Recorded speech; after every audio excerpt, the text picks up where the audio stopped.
Assalamualaikum warahmatullahi wabarakatuh.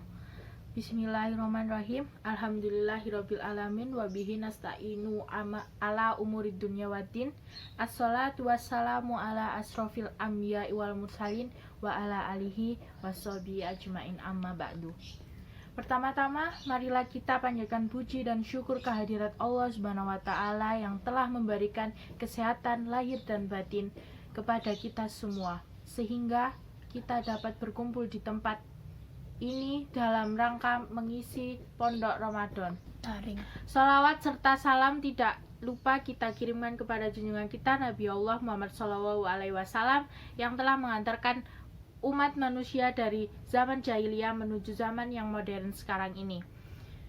Semoga kita semua termasuk hambanya yang taat, yang berhak mendapatkan syafaatnya di hari akhir kelak. Amin.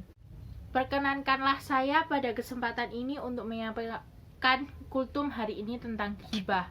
Semua orang pasti tahu ghibah itu apa. Ya, ghibah adalah menyebutkan sesuatu yang terdapat pada diri seorang muslim yang sedang ia tidak suka, baik dalam keadaan soal jasmaninya, agamanya, kekayaannya, hatinya, akhlaknya, dan bentuk lahiriahnya, dan sebagainya. Dari segi bahasa, ghibah mempunyai arti membicarakan mengenai hal negatif atau positif tentang orang lain yang tidak ada kehadirannya di antara yang berbicara. Dijelaskan di hadis yang berbunyi an Abi Hurairah anna Rasulullah sallallahu alaihi wasallam qala atadru mal ghibah qalullahu wa rasuluhu a'lam qala dzikruka akhaka bima yakroh kila afaro aita ingka nafi akhi ma akulu kola ingka nafihi ma takulu faqadi tahu wa illam yaku fihi faqad bahattah. Dari Abu Hurairah, ia berkata, Rasulullah SAW pernah bertanya, tahukah kamu apa itu ghibah? Para sahabat menjawab, Allah dan Rasulnya lebih tahu. Kemudian Rasulullah SAW bersabda, ghibah adalah kamu membicarakan saudaramu mengenai sesuatu yang tidak ia suka. Seseorang bertanya, wahai Rasulullah, bagaimanakah menurut engkau apabila orang yang saya bicarakan itu memang sesuai dengan yang saya ucapkan? Rasulullah SAW berkata, apabila benar apa yang kamu bicarakan itu tentang dirinya, maka berarti kamu telah menggibahnya atau menggunjingnya. Namun, apabila yang kamu bicarakan itu tidak ada padanya, maka berarti kamu telah memfitnahnya atau menuduh tanpa bukti. Hadis riwayat Muslim nomor 2589, bab diharamkannya ghibah. Adapun hal-hal yang memicu adanya ghibah adalah yang pertama, kemarahan dalam diri pelaku ghibah terhadap si objek. Amarah tersebut bisa mendorong pelaku membiarkan aib yang bersangkutan. Kedua, iri hati. Ketika orang lain memiliki kelebihan yang tidak ada dalam dirinya, maka si pelaku ghibah mulai menyebar gosip tentang kejelekannya si objek. Rasulullah SAW bersabda, hati-hati kalian terhadap perbuatan hasad, karena hasad itu memakan atau merusak kebaikan sebagaimana api memakan kayu bakar. Hadis riwayat Abu Daud dan Ibnu Majah. Yang ketiga, lingkungan. Ketika kita bergaul dengan lingkungan buruk dan senang bergosip, maka lambat laun kita akan terbawa seperti itu. Yang keempat, niat merendahkan orang lain.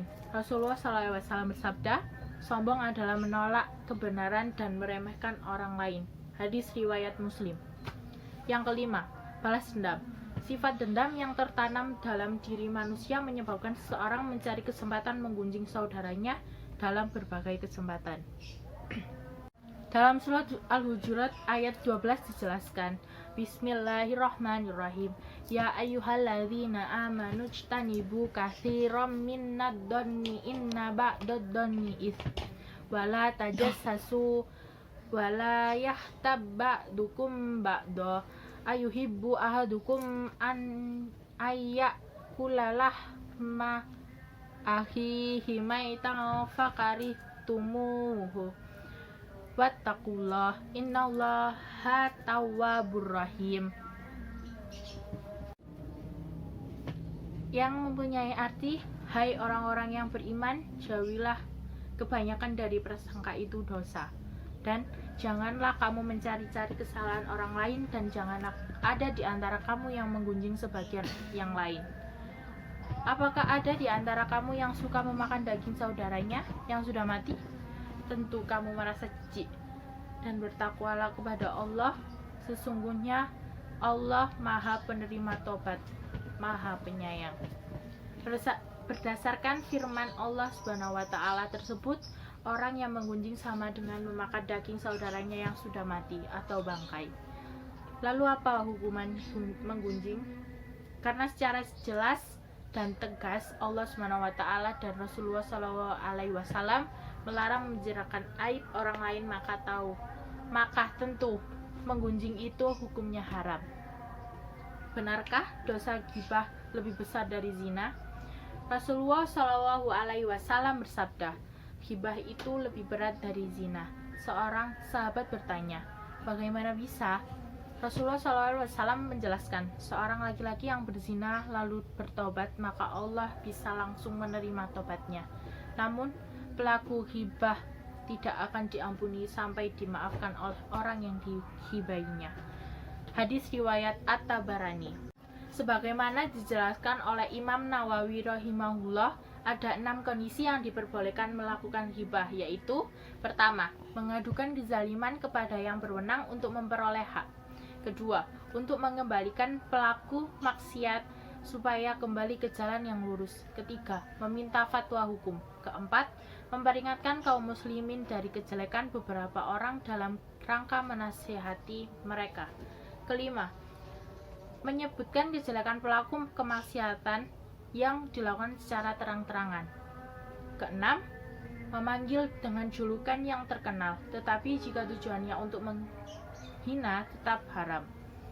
Maka dari itu, marilah kita tinggalkan perkara ghibah ini, dan apabila kita pernah melakukan, segeralah kita meminta ampunan kepada Allah Subhanahu wa taala.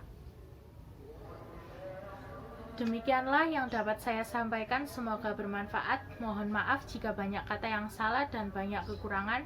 Robbana atina fid dunya hasanah wa fil akhirati hasanah wa qina adzabannar. Wabillahi taufik wal hidayah. Wassalamualaikum warahmatullahi wabarakatuh.